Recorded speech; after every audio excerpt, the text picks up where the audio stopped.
বাংলাদেশ থেকে কোনো মানুষ যখন আমাকে জিজ্ঞাসা করে, আপু ইউরোপের কোন দেশ ভালো, বা এই কথাটা শোনার পরে আমি না আসলে একটু ভ্যাবাচাকা খেয়ে যাই। কেন জানেন?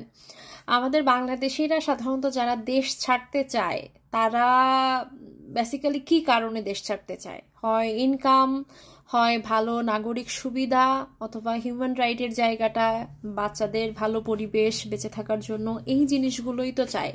তো এই জিনিসগুলো আপনি যদি বাংলাদেশের সাথে ইউরোপের যে কোনো কান্ট্রি মানে কম্পেয়ার করেন, তো নিঃসন্দেহে ইউরোপের যে কোনো কান্ট্রি আপনাকে ভালো হিউম্যান রাইটসের জায়গাটা থেকে একদম 100% ফ্যাসিলিটিস দিবে, ইউরোপের যে কোনো কান্ট্রি।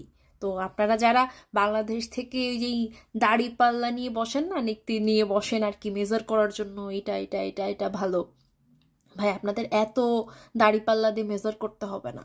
আপনাদের ইউরোপে যে দেশে সুযোগ পান আপনার ব্যাকগ্রাউন্ড অনুযায়ী, হ্যাঁ, আপনারা একটা কথা মাথায় রাখবেন, যে দেশগুলোতে মানুষ সাধারণত বেশি যাচ্ছে, টপ লিস্টের 4-5টা কান্ট্রি, এইগুলোতে কম্পিটিশন বেশি।